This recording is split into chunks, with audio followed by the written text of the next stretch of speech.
versículos del 10 al 20.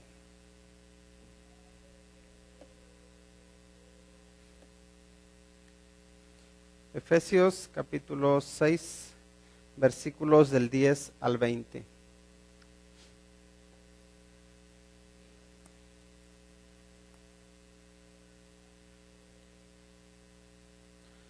¿Lo tenemos? Efesios 6 del 10 al 20. Vamos a dar lectura a la palabra de Dios. Dice lo siguiente: por lo demás, hermanos míos, fortaleceos en el Señor y en el poder de su fuerza. Vestíos de toda la armadura de Dios, para que podáis estar firmes contra las acechanzas del diablo. Porque no tenemos lucha contra sangre y carne, sino contra principados, contra potestades, contra los gobernadores de las tinieblas de este siglo, contra huestes espirituales de maldad en las regiones celestes. Por tanto, tomad toda la armadura de Dios, para que podáis resistir en el día malo, y habiendo acabado todo, estar firmes. Estad pues firmes, ceñidos vuestros lomos con la verdad, y vestidos con la coraza de justicia, y calzados los pies con el apresto del evangelio de la paz. Sobre todo, tomad el escudo de la fe, con que podáis apagar todos los dardos de fuego del maligno. Y tomad el yelmo de la salvación y la espada del Espíritu, que es la palabra de Dios, orando en todo tiempo, con toda oración y súplica en el Espíritu, y velando en ello con toda perseverancia y súplica por todos los santos y por mí, a fin de que al abrir mi boca me sea dada palabra para dar a conocer con denuedo el misterio del Evangelio, por el cual soy embajador en cadenas, que con denuedo hable de él como debo hablar. Oremos. Padre, en el nombre de Cristo Jesús, te agradecemos por tu santa palabra y te rogamos porque al meditar en ella nos ayudes a comprenderla y también a obedecerla. Rogamos que tu Espíritu Santo sea nuestro Maestro, que nos guíe por toda verdad. Pues te lo rogamos en el nombre que es sobre todo nombre, el nombre de Cristo Jesús. Amén. El tema que vamos a tratar esta tarde está relacionado con nuestro tema del año, que es convivir con propósito, ¿verdad? Porque Dios nos da propósito. Él da sentido a nuestra vida, llena nuestra vida, y tiene los propósitos que Él tiene para nosotros. Son propósitos que tienen valor eterno. No se limitan solo a 80 años, o a 90, o a 100, o a 120, no sé. Y entonces el tema en esa línea que vamos a tratar esta tarde es que Dios nos equipa para vencer. Y cuando digo equipados para vencer, no estoy hablando de ese triunfalismo que a veces, del que a veces nos llenamos, ese triunfalismo vacío, sino que el Señor nos llama para que enfrentemos desafíos. De hecho, nos llama para que formemos parte de su ejército, el ejército que tiene la responsabilidad de llevar las buenas nuevas de salvación a aquellos que no conocen a Dios, a aquellos que no conocen al Señor Jesucristo, pero también para que llevemos luz, también para que enfrentemos el mal. Porque fíjense que hay mal, hay mucha maldad en este mundo. Y como cristianos tenemos la responsabilidad de enfrentar esa maldad, pero no con nuestras armas, no con nuestra fuerza, sino con las armas que Dios nos da, con la fuerza que Dios nos da, no confiando en lo inteligentes o importantes que seamos, sino en quién nos hace ser Él. Y bueno, creo que aquí en Efesios, en el capítulo 6, sabemos que el apóstol Pablo habla de la armadura de Dios, ¿verdad? Y es un tema que es bastante conocido. Y bueno, mi intención no es ni siquiera aportar algo nuevo, porque según dicen, si es bueno no es nuevo, y si es nuevo no es bueno. en el hecho de que, en el sentido de que no podemos añadir nada a la palabra de Dios. Su verdad está ahí. Y de lo que se trata no es tanto de aportar cosas nuevas para rascar nuestro oído, sino de lo que se trata es de exaltar, resaltar lo que Dios nos dice en su palabra para que podamos ponerlo por práctica. Ahora bien, aquí en este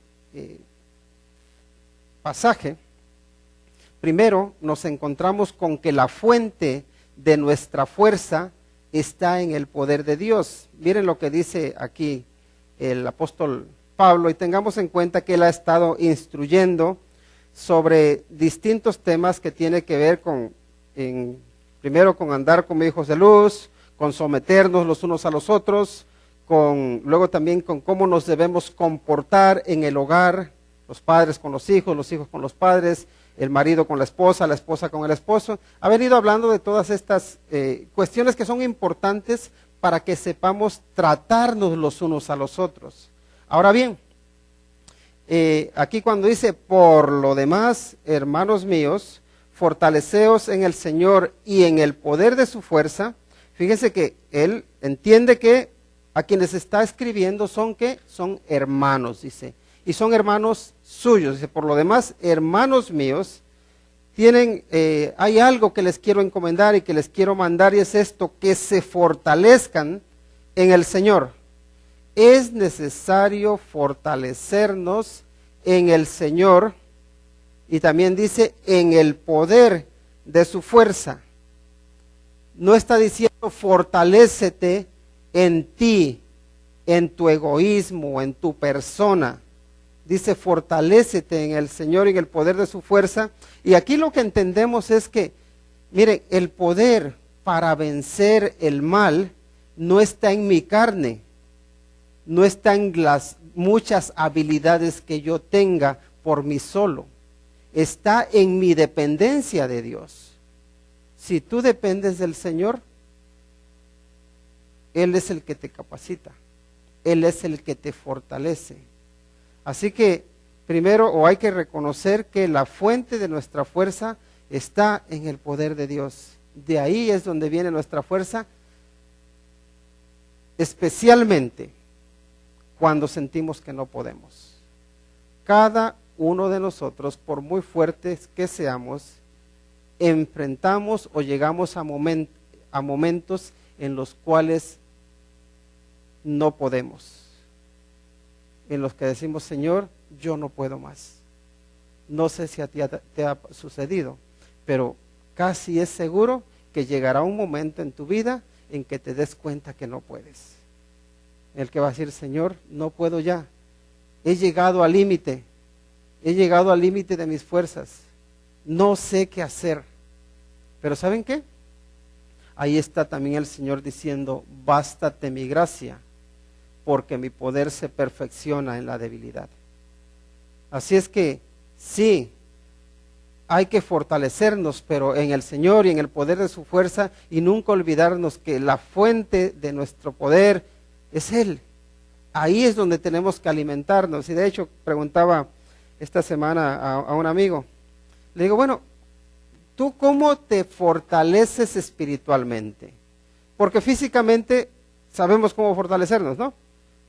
Tenemos que tener una dieta balanceada, tenemos que hacer algo de ejercicio, y bueno, no les voy a hablar tanto de cómo nos fortalecemos físicamente, porque todos sabemos, ¿no? Ahora, ¿cómo nos fortalecemos espiritualmente? Y bueno, ya me empieza a decir, bueno, pues yendo a la iglesia, digo, eso está bien, porque uno dice, escucho predicaciones, muy bien. ¿Qué más? Dice, pues oro, qué bien. ¿Algo más? Dice, pues bueno, doy gracias al Señor cuando como. Muy bien, eso está bueno, está bien. Digo, ¿alguna vez lees tu Biblia? Dice, ¿cuenta el ir a los domingos a la iglesia? Digo, bueno, o sea que entiendo que tú la lees cuando vas a la iglesia. Dice, no, la escucho que la leen. Digo, o sea que no la lees tampoco. Dice, pues la verdad es que no. ¿Para qué te voy a mentir? Dice, la Biblia no la leo. Digo, ¿tú quieres conocer la voluntad del Señor para tu vida? Sí. ¿Dónde la vas a encontrar? ¿Orando? Sí, orando uno, creo que la oración nos debería ayudar a discernir más la voluntad de Dios para nosotros. Pero su voluntad expresa y revelada está en su palabra. Es una de las fuentes la principal fuente que el Señor nos ha dado para alimentarnos y para fortalecernos espiritualmente. Así que si no tienes la costumbre de leer tu Biblia, te animo para que la leas por lo menos una vez por día. Y no estoy hablando de que leamos grandes capítulos o todos los libros, pero algunos versículos, intentando entender lo que dice y buscar cómo vivirla, cómo aplicarla, cómo ponerla en práctica. Entonces sí, es importante que nos alimentemos y que nos fortalezcamos espiritualmente. Porque ahora fíjense que este es un mandato, dice fortaleceos en el Señor. Hay muchas cosas en las que nos podemos fortalecer. Pero específicamente dice, hazte fuerte en el Señor, en el poder de su fuerza. En otras palabras, sé un cristiano que está bien unido a Cristo, que depende constantemente de Cristo, que descansa en Cristo, que su poder viene de Él. Segundo aspecto, y esto creo que es importante, Dios pone a disposición de sus soldados la armadura que necesitan para no caer ante el ataque del diablo. Muy bien, ¿eres un soldado de Jesucristo? Si has sido salvado, si has sido comprado, Él te ha llamado para que formes parte de sus filas. Ahora, sabemos que nuestras almas no son carnales, ¿verdad? Pero cuando tú enfrentas un problema, no sé cuál problema sea, ¿crees que Dios podría quitarte ese problema? ¿Crees que Dios podría haber evitado que enfrentaras ese problema? ¿Podría? Sí. Él puede evitar que pasemos por cualquier tipo de sufrimiento. El caso es que no lo hace. Y si no lo hizo, ¿por qué no lo hizo? Porque Dios puede, por ejemplo, podría evitar que Dylan falleciera hace unos días. Podría evitar que Joana, por ejemplo, tuviera ese accidente de tráfico que acaba de tener. No lo hizo. Podría también haber evitado que mi hermano falleciese en ese accidente. Podría haber evitado muchas cosas, pero no lo hizo. Entonces ahora tenemos que preguntarnos, si no lo hizo, ¿por qué no lo hizo? Para mí es una batalla. Todas las dificultades, todas las luchas que tengo que enfrentar son una batalla. Y para cada uno de nosotros. Tenemos todas nuestras luchas más grandes, más pequeñas. A veces las batallas que para ti parecen insignificantes, para otras personas son unos gigantes. Todos tenemos luchas, tenemos situaciones difíciles en las cuales, si Dios no nos ha puesto, por lo menos ha permitido que estemos. Ahora, ¿por qué lo ha hecho? Creo que no es para probar nuestra fuerza, sino para aumentar nuestra fuerza. No para ver qué tan fiel eres, sino para aumentar tu fidelidad. Dios ya sabe lo fuerte que eres, lo fiel que eres. Conoce la fuerza que tienes, pero quiere aumentarla. Quiere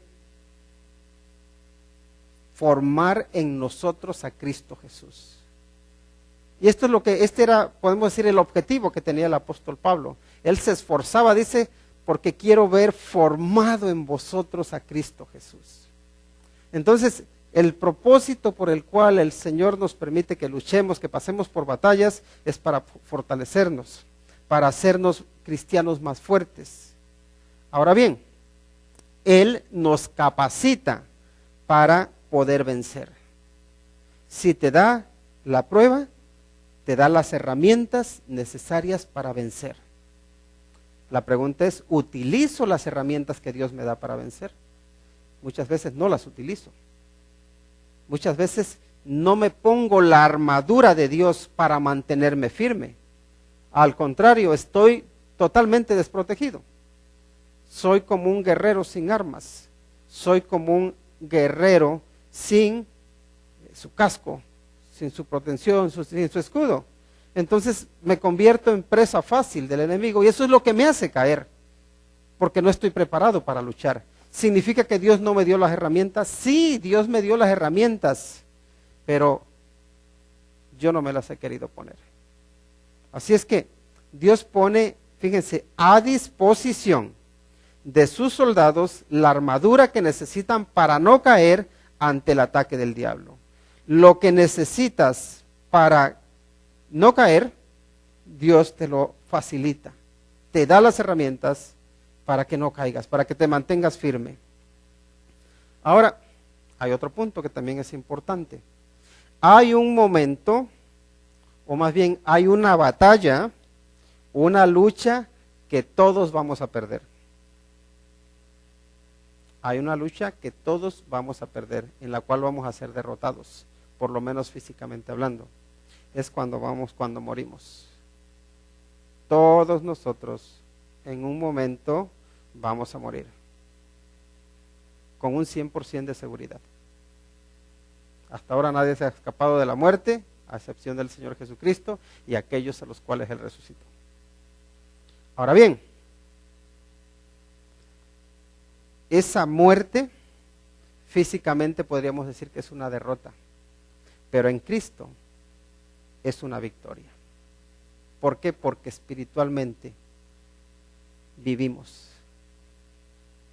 Entonces sí, llegará un momento en que vamos a perder una batalla, pero esa batalla ya está ganada porque Cristo la ganó.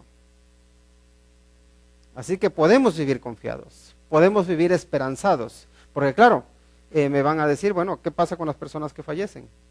Ellos perdieron la batalla, es que Dios no les dio las herramientas para vencer, ya era su tiempo, pero ya ahora esa es la victoria definitiva. Y claro, uno siempre queda ese dolor de tristeza y de gozo, ¿verdad? Cuando una persona fallece.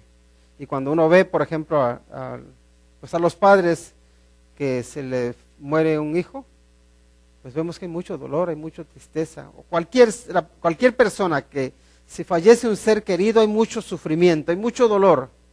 Pero siempre lo veo de esta manera, como los viajes, ¿verdad?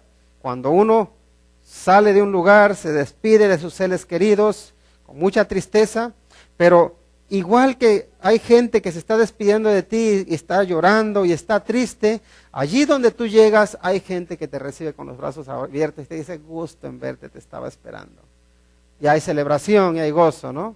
En este caso, pues, uno se despide de un ser querido con tristeza, pero en el cielo está el Señor Jesucristo recibiéndote con los brazos abiertos, diciendo, bienvenido, hijo mío, ya te esperaba. Entra al gozo de tu Señor. Eso es en Cristo. En Cristo hay esperanza. Esa es podemos decir, la batalla final en la cual ya venció Cristo Jesús. Ahora, hay otra cosa que es muy importante y es que debemos aprender a reconocer quién es el enemigo. Aprendamos a reconocer quién es el enemigo. Fíjense cómo nos dice en el versículo 12. Dice, porque no tenemos lucha contra sangre y carne, sino contra principados, contra potestades, contra los gobernadores de las tinieblas de este siglo, contra huestes espirituales de maldad en las regiones celestes. Ya leí hasta el 13, ¿no? Pero fíjense lo que nos dice, no tenemos lucha contra sangre y carne. Y nosotros somos a menudo fácilmente engañados porque no identificamos al enemigo real. Cuando alguien te está criticando, ¿tú a quién estás viendo como enemigo? A la persona que te critica, ¿verdad? Cuando ves incluso que se confabulan personas en contra tuya, ¿quiénes son los enemigos para ti? Dices, ellos son mis enemigos. Y aquí, el apóstol Pablo lo que dice, no tenemos lucha contra sangre y carne, dice. Nuestra lucha no es con ellos, dice. Nuestra lucha es contra lo que hay detrás de ellos, lo que los mueve, lo que los domina, lo que los manipula, lo que los tiene ciegos. ¿Qué tiene ciego a aquel que no sirve a Cristo Jesús? Nos dice 2 Corintios 4:4, que en los cuales el Dios de este siglo cegó el entendimiento de los incrédulos para que no les resplandezca la luz del evangelio de la gloria de Cristo, el cual es la imagen de Dios. El diablo dice que los tiene cegados. Y aquí el apóstol Pablo dice no tenemos lucha contra hombres, contra carne y sangre, que es lo que está implicando, sino que tenemos lucha contra las huestes espirituales de maldad en las regiones celestes. ¿Por qué? Porque de alguna manera, y suena tal vez despreciativo, pero no es así, es que uno sin Cristo es marioneta del diablo. Somos marionetas, que nos creemos muy listos, pero en realidad estamos ciegos. Que nos creemos que sabemos mucho, pero estamos engañados. Hasta que venimos a la luz de Cristo es cuando nos damos cuenta de lo ignorantes que somos. Dices, wow, yo que creí que era el que más sabía, y ahora resulta que estaba engañado. Pero eso sucede cuando vienes a Cristo Jesús. Cuando estás en Cristo, estás engañado. Por eso mi pregunta es, ¿estás en Cristo? ¿La luz de Cristo ha brillado en tu corazón o no? Eso es importante. Entonces aprende a reconocer quién es el enemigo. No es tu hermano que está sentado a tu lado aunque te caiga mal. No es él tu enemigo, no es ella tu enemiga. Hay algo más. Y seguimos avanzando y creo que hay que aprender este principio de que no se trata solo de ganar la batalla, sino de mantenernos firmes cuando acaba. No se trata solo de ganar la batalla, sino de mantenernos firmes cuando se acaba la batalla. Miren lo que nos dice el versículo 13. Dice, por tanto, tomad toda la armadura de Dios para que podáis, como dice, resistir en el día malo y habiendo acabado todo, estar firmes. Así que fíjense lo que dice. Es una orden, dice, tomen la armadura de Dios. ¿Para qué?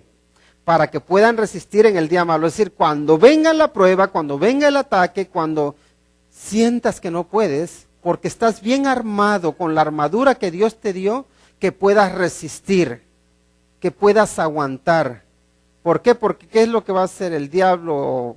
No sé lo que utilice, va a zarandearte. Te va a zarandear. Pero si tú tienes puesta la armadura de Dios, dice, vas a resistir. Pero es con su armadura, es con los medios que Él da, que podemos resistir. Ahora, ¿qué pasa cuando ya has resistido? Cuando ya has vencido. Cuando ya has conseguido lo que querías. ¿Qué sucede? Muchas veces bajamos la guardia. ¿Y saben qué? Tenemos generalmente la victoria físicamente, pero espiritualmente a veces estamos por los suelos, derrotados. Y aquí nos dice, ¿para qué? Para que habiendo acabado todo, estar firmes. Cuando ya haya pasado todo, cuando ya se haya acabado todo esa tormenta que vino a tu vida, que estés firme. Físicamente, quizá, pero principalmente en lo espiritual. Yo no sé si a ustedes les pasa, a mí a veces me pasa, otras veces no, pero ¿saben qué? Cuando uno ha salido victorioso en algo, como que se sube un poco el orgullo. Como que uno siente, si es que al final no soy tan tonto, si es que al final miren quién soy yo, y es que hizo esto muy bien. Y como que empieza uno a enorgullecerse de lo bien que hizo las cosas. Y uno se cree que está firme, no, que estoy firme. Y no es malo reconocer lo que hizo uno bien. Y creo que no es malo. Lo malo es que se te suba el orgullo. Y se sube muchas veces. Y cuando nosotros nos creemos que estamos firmes, que estamos parados sobre la roca. En realidad estamos por los suelos. ¿Por qué? Porque estamos en el orgullo. Y cuando nos enorgullecemos, normalmente nos creemos que ya hemos vencido, y es cuando viene el enemigo y nos da un golpecito y ¡pum! Ahí estás, abajo, abajo. Algo que me llama la atención es que ver a muchas personas, a muchos veteranos de guerra, que seguro han peleado grandes batallas, que seguro han vencido, han tenido victorias, pero ¿cómo están ahora? La mayoría de ellos, no voy a decir la mayoría, pero muchos de ellos están espiritualmente destrozados, mentalmente están destrozados, su razonamiento es ilógico, caen en la locura, caen en las drogas, y la verdad viven como pordioseros. Y uno, si escuchara todas las historias de las personas que vemos por la calle, que nos dan hasta tristeza verlos, por no decir hasta lástima, si escucháramos la historia de éxitos que han tenido y cómo llegaron a estar ahí, la verdad es que muchos de ellos han estado en la cima, han sido los vencedores, los conquistadores, los que se creían que se comían el mundo, que tenían el mundo en sus manos, y han caído, porque la batalla espiritual la han perdido. Nosotros podemos tener muchos logros, muchos triunfos, pero cuidado, porque ¿saben qué? Muchas veces nuestros triunfos no son triunfos legítimos. ¿Saben por qué? Porque hemos utilizado las armas del enemigo para vencer. Ese es otro problema, que a veces nosotros utilizamos las armas del diablo para conseguir lo que queremos. Utilizamos el engaño, utilizamos el hacer trampas, la injusticia, la mentira, para conseguir lo que queremos, y luego triunfamos físicamente, o por lo menos de apariencia, pero espiritualmente, ¿cómo estamos? Estamos deshechos, estamos destruidos. ¿Y qué pasa? ¿Vamos a mantenernos firmes después de que pase el día de la prueba? Pues no, porque no nos hemos armado con la armadura de Dios. Así que eso es importante, debemos tenerlo en cuenta, de que no se trata solo de ganar la batalla y no todo vale, sino que se trata de que cuando pase la batalla te mantengas firme. Y es Dios el que nos mantiene firmes. Ahora bien, vamos a ver algunas de las herramientas que tenemos a nuestra disposición. Digo algunas porque creo que hay más herramientas que el Señor nos ha dado. Por ejemplo, los dones espirituales, que ahora no me voy a meter mucho en ese tema, pero el Señor nos ha capacitado, nos ha dado dones para que podamos hacer cosas que sean importantes, ¿no? Ahora bien, algunas herramientas que tenemos a nuestra disposición las menciona aquí el apóstol Pablo, de los versículos 14 al 18. Y dice lo siguiente en el versículo 14, dice: estad pues firmes. Primero dice: ceñidos vuestros lomos con la verdad y vestidos con la coraza de justicia y calzados los pies con el apresto del evangelio de la paz. Sobre todo, tomad el escudo de la fe con que podáis apagar todos los dardos de fuego del maligno, dice. Y tomad el yelmo de la salvación y la espada del Espíritu, que es la palabra de Dios. Sigue adelante: orando en todo tiempo con toda oración y súplica en el Espíritu, y velando en ello con toda perseverancia y súplica por todos los santos. Muy bien, la primera herramienta que es digna de tomar en cuenta es esta: la verdad.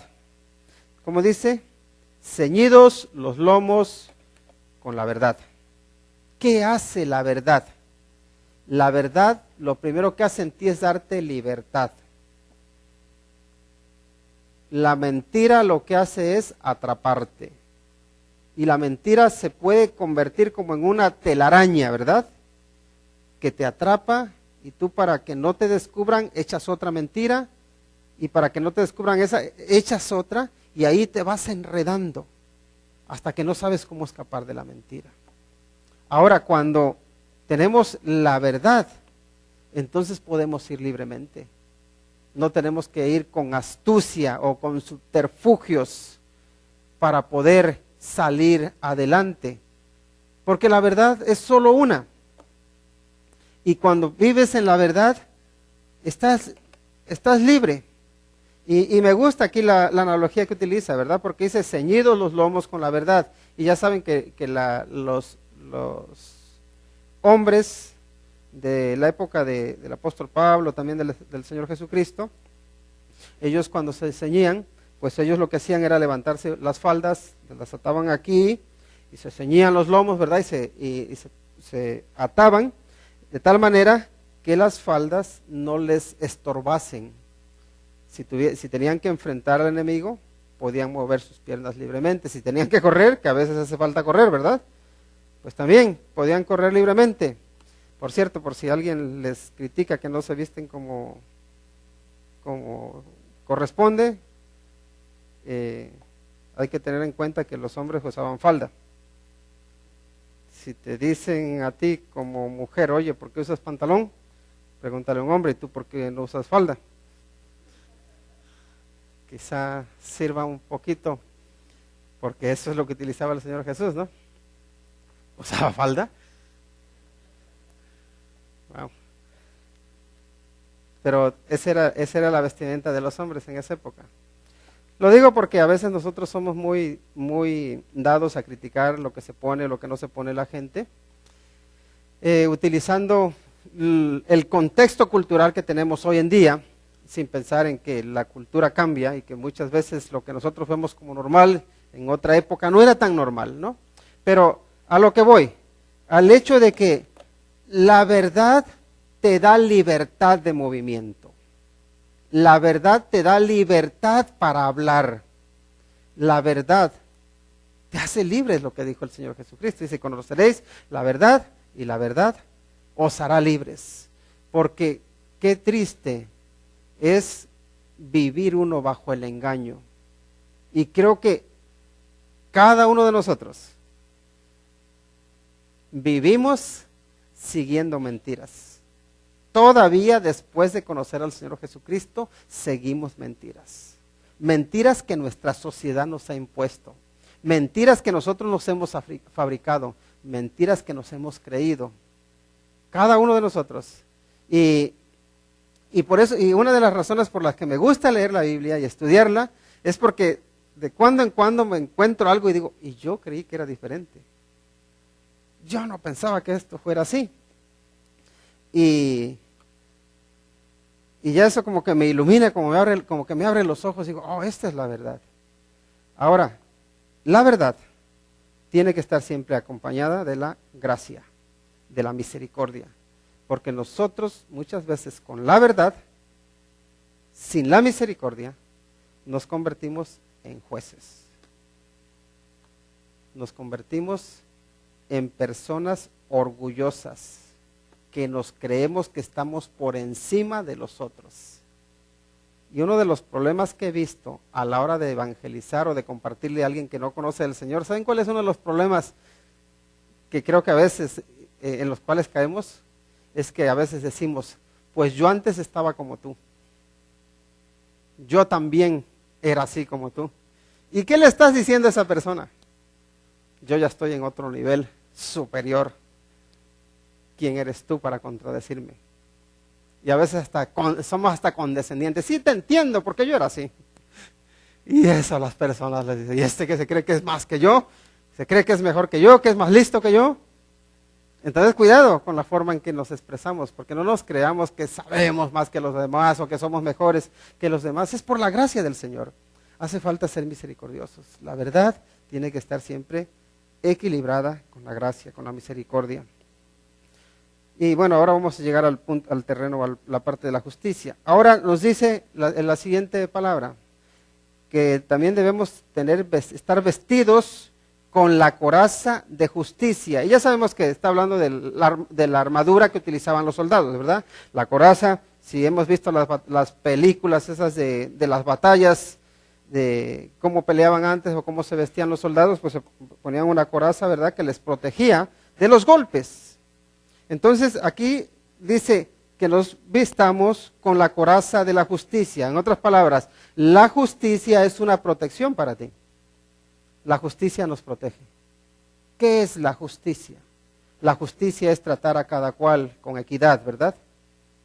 La justicia es, podemos decir, dar a cada uno lo que se merece, ¿o no es así? Si das a alguien menos de lo que se merece, estás siendo injusto. Si estás robando a alguien, estás siendo injusto. Si muestras favoritismo, estás siendo injusto, ¿verdad? Entonces, la justicia protege. Pero cuidado, porque nosotros, si utilizamos la justicia sin misericordia, nos convertimos en justicieros. Es decir, aplicamos o utilizamos la justicia como pretexto para destruir. No confundamos la justicia con la venganza, porque ese es otro de los problemas que solemos tener. Es que no es justo que me haya hecho esto, tiene que pagar. Y si no se lo hace pagar la autoridad, ¿quién se lo va a hacer pagar? Yo me encargo de eso. Eso se llama venganza. Eso no es hacer justicia. La justicia, de hecho, la justicia de la que está aquí hablando el apóstol Pablo, es de la justicia que Dios te da a ti, que te justifica. Que tú, que eres una persona, ahora sí, mala, pecadora, y estoy hablando de ti, pero estoy hablando de mí, de todos, Él nos hace justos, nos hace rectos, de tal manera que no tengamos que recibir el castigo, sino que podamos recibir su amor. ¿Por qué? Porque el amor que Él tiene a su Hijo Jesucristo, cuando somos lavados, cuando somos limpiados por el Señor Jesucristo, nos hace, ese amor que Él tiene por su Hijo, lo dirige hacia nosotros y nos trata ¿cómo? Como hijos. ¿Cómo tratas tú a tu hijo? Especialmente a los que se portan mal. Quieres tratarlos con justicia, ¿verdad? Y a veces los ajusticias. Pero en realidad quieres tratarles con amor. Y por eso te detienes la mano. Y dices, no, es mi hijo, es mi hija. No quiero tratarlo mal o no quiero lastimarle, no quiero hacerle daño. No quiero reprimirle como una venganza, sino lo que quiero es que entienda qué es la justicia. Quiero que entienda que tiene que hacer las cosas bien. Quiero que entienda que el actuar mal tiene un precio a pagar. Pero también quiero mostrarle que le amo. Quiero mostrarle misericordia. Y por eso se contiene uno, porque hay amor. Entonces es necesario aplicar la justicia, pero sobre todo Cristo aplique la justicia de Dios en nuestra vida. Y de hecho aquí de eso es de lo que se refiere. Ponte la justicia de Dios sobre ti. Es decir, acepta el perdón que Cristo te trae, que Él te justifica. Y vamos al siguiente punto, y dice que nos calcemos los pies con el apresto del Evangelio de la paz. El Evangelio de la paz. Esa es otra herramienta que el Señor nos da para poder vencer. ¿Saben qué? La Biblia nos dice que son bienaventurados, ¿quiénes? Los pacificadores, ¿verdad? Son bendecidos, son dichosos. El hacer la paz da a uno una sensación de tranquilidad, de alegría, de gozo. Cuando tú ves que, yo no sé si han estado en medio para los que tienen muchos hermanos, entre dos hermanos que no se hablan, o dos personas que no se hablan, dos compañeros de trabajo. Si tú has sido utilizado por Dios para que esas dos personas se reconcilien, ¿cómo te sientes al final? Dices, wow, qué bien. Y de alguna manera es como, se siente uno como humilde, dice, wow. Yo ni siquiera pensé que fuera a ser posible. Cuando los vi que parecían dos gallos de pelea, porque es lo que parecen, por no decir que parecen perros y gatos. Y ahí, uno a veces no sabe qué hacer, pero cuando vienen y te hablan del problema y tú tratas de hacerle entender que también tiene parte de error, viene el otro también, te dice, no, es que esto y lo otro me hizo el otro, bueno, ¿y tú qué hiciste? Esto, bueno, me parece que la solución está en que tú cambies lo que has hecho mal, que él cambie lo que ha hecho mal, llega a un entendimiento, se soluciona. Eso es ser pacificador. Ahora, el Evangelio el compartir el evangelio es ser pacificador para poner paz entre el hombre pecador y un Dios santo. ¿Por qué? Porque el hombre, por su mal hacer, por su pecado, está enemistado con Dios. Ahora, hay un puente o hay una división entre ellos. Hay un abismo que se tiene que cruzar. Así que el Señor nos da su evangelio. El evangelio que es el evangelio de la paz. Tú llegas y le dices al hombre o a la mujer que han cometido pecado, le dices, mira, este es tu pecado y estás perdido, porque delante de un Dios santo no puedes estar, pero sabes que hay una solución, y la solución está en que recibas la salvación que Cristo Jesús vino a darte, que te reconcilies con Dios, que le pidas perdón, que aceptes a Cristo como Señor de tu vida, como tu Salvador. Y cuando esa persona reconoce su pecado, reconoce que ha fallado, se arrepiente y pide perdón, se reconcilia con Dios y se hace la paz entre el hombre y Dios. Y ya no son enemigos, se convierten en amigos.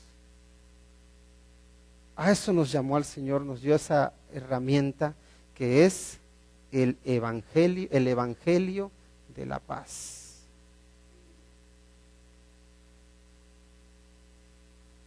Luego también, la otra herramienta es el escudo de la fe. Y del escudo del que está hablando aquí, es esos escudos que parecían como puertas, porque cubren a toda la persona. Entonces aquí lo que está diciendo es que uno tiene que ponerse el escudo de la fe. ¿Y para qué? Para apagar ¿qué? Todos los dardos de fuego del maligno, ¿verdad? Tomad el escudo de la fe, dice, con que podáis apagar todos los dardos de fuego del maligno. La fe. Yo diría que la fe no tiene límites. La fe en Dios, claro está. La fe en nosotros mismos, pues el límite somos nosotros. La fe en nuestro trabajo, el límite es el trabajo. La fe en el dinero. Pero la fe en Dios no tiene límites porque Dios no tiene límites. Ahora, cuando nosotros tenemos esa fe nos protege.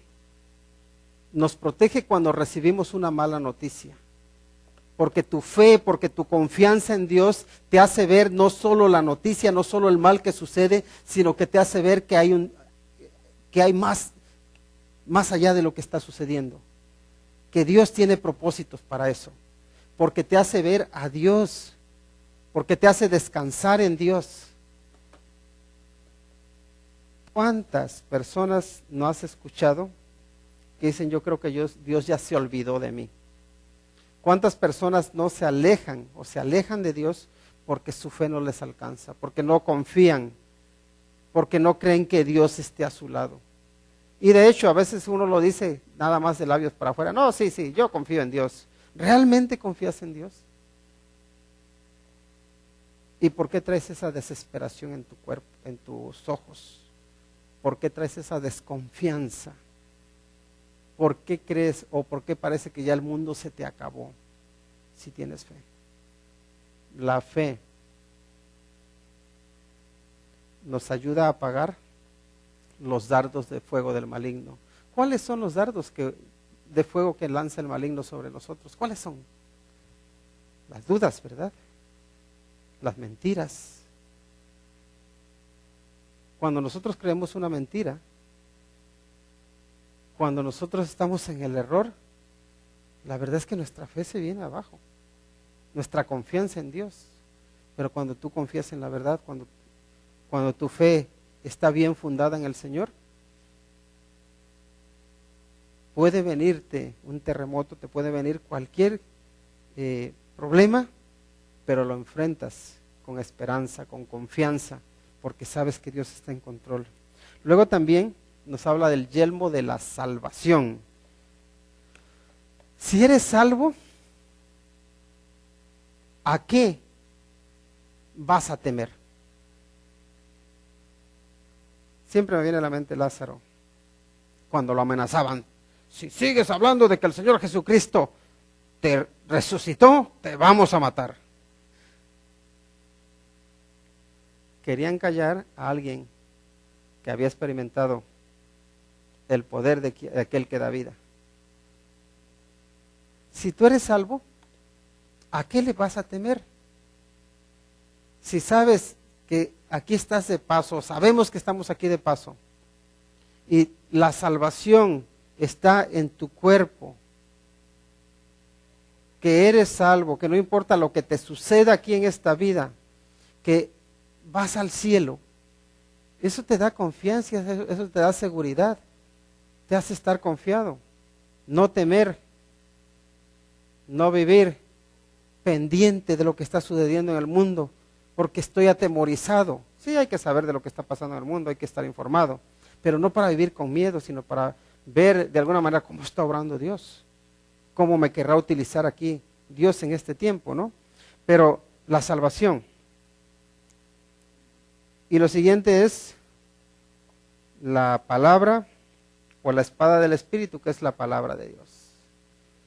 La palabra de Dios es una herramienta y es la herramienta, la única, podemos decir, herramienta de ataque que nos da aquí el Señor. Y es interesante notar que aquí la palabra espada que utiliza no es la espada que nosotros tenemos en la mente, esas espadas largas, ¿verdad? Y en griego hay dos palabras para hablar de espada. Está la palabra que designa las espadas grandes, que se llama la ronfaya, le llamaban. Esas es las espadotas, como los guerreros que vemos ahí en la antigüedad peleando, bro.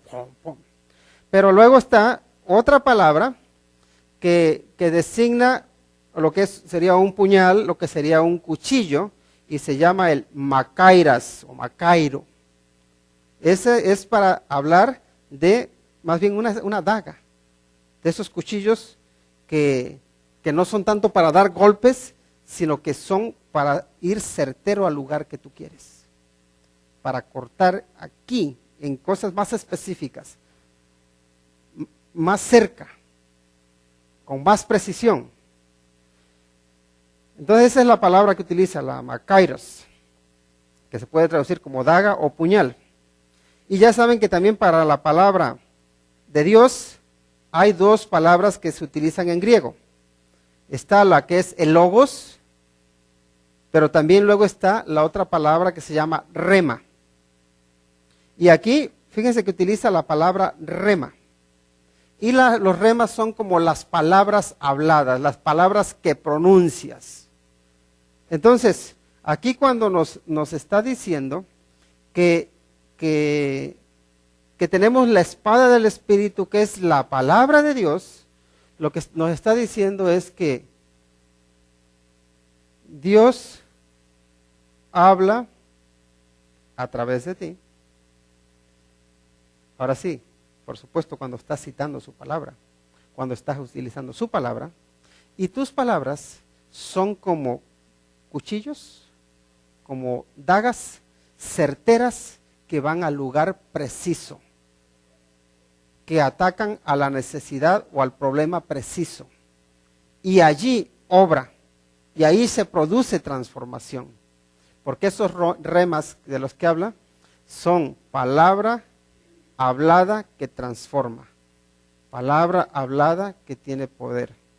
Y tú y yo somos portadores de esas pequeñas espadas, podemos decir. Un versículo bíblico puede ser esa espada, que es la que tú compartes. Y yo no sé si a ustedes les ha pasado, pero a veces estás viendo una situación, un problema, y te viene a la mente un pasaje bíblico. Y se lo compartes. Eso es un rema, dice. Ese es un puñal que va directamente al corazón, no para matar, sino en este caso para descubrir lo que hay, descubrir el problema y para dar una solución. Esa es la espada del Espíritu, que es la palabra de Dios. Y la otra herramienta, y ya vamos a ir terminando, es la oración constante. ¿Cómo dice? Orando en todo tiempo. Orando en todo tiempo. Ahora, ahí en esa oración constante está el que oremos los unos por los otros. Yo necesito que oren por mí, pero ustedes también necesitan que ore por ustedes. Todos necesitamos de todos. Y la oración, la verdad, les voy a decir, yo no digo que sepa al 100% cómo funciona la oración, no lo sé, pero sé que funciona. Porque Dios nos ha mandado a orar. Y nos dice que oremos sin cesar. La lógica de ello se escapa de nuestras manos. ¿Por qué? Porque cuando se pone uno a pensar en el carácter de Dios, cuando dices, pero Dios no cambia. Si Dios no cambia, entonces si yo oro, ¿mi oración va a cambiar a Dios? Pero se dice que no cambia. Entonces, si no voy a cambiar a Dios, ¿para qué voy a orar? Y ahí como que entro en una pequeña contradicción. Yo sé que Dios ha querido obrar y en ese obrar ha decidido utilizar tu oración y la mía para llevar a cabo sus planes. ¿Cómo lo hace? Yo creo que va más allá de nuestro entendimiento. Él nos dice ora y ora sin cesar. ¿Va más allá de nuestra lógica? Sí, pero la oración tiene un componente muy importante que es la fe. Cuando ores, ora con fe. Cuando ores, ora confiando no en ti, sino en aquel a quien estás orando. Cuando ores, no ores confiando en tu propia justicia, ora confiando en su misericordia. Cuando ores, no ores pensando en tus posibilidades, en tu poder, ora pensando en el poder de Dios, en sus posibilidades. Las posibilidades que Dios tiene son infinitas. Van mucho más allá de nuestra comprensión, van mucho más allá de nosotros. Y otra de las herramientas que el Señor nos ha dado es el uno al otro. Dios nos ha concedido una gran familia, los hermanos en la fe. Nos tenemos los unos a los otros, no estás solo, no estás sola para luchar. ¿Y saben qué? Por alguna razón, muchas veces nosotros cuando tenemos problemas nos apartamos y no queremos saber nada de nadie. Pero ese es caer en el engaño del diablo. ¿Por qué? Porque el diablo lo que quiere es que tú te sientas solo, desprotegido, desamparado, que nadie te quiere, que nadie se preocupa por ti. Pero en realidad, Cristo nos ha hecho parte de la gran familia de Dios. Como hijos de Dios, nos tenemos los unos a los otros.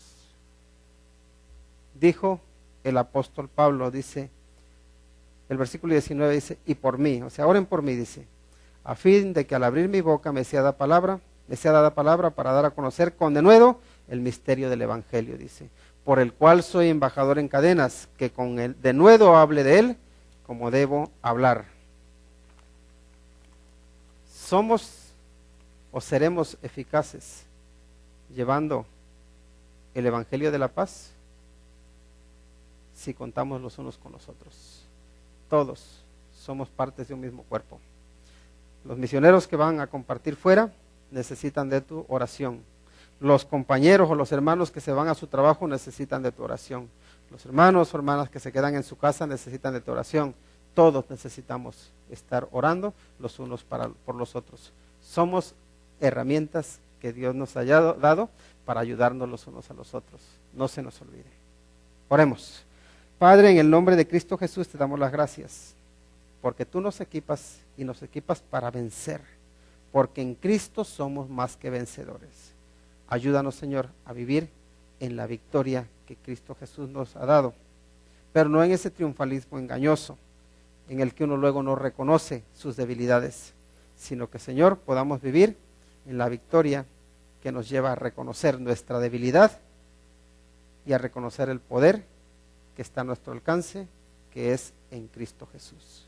Por medio de Él oramos y te agradecemos por todo. Amén. Que el Señor les bendiga.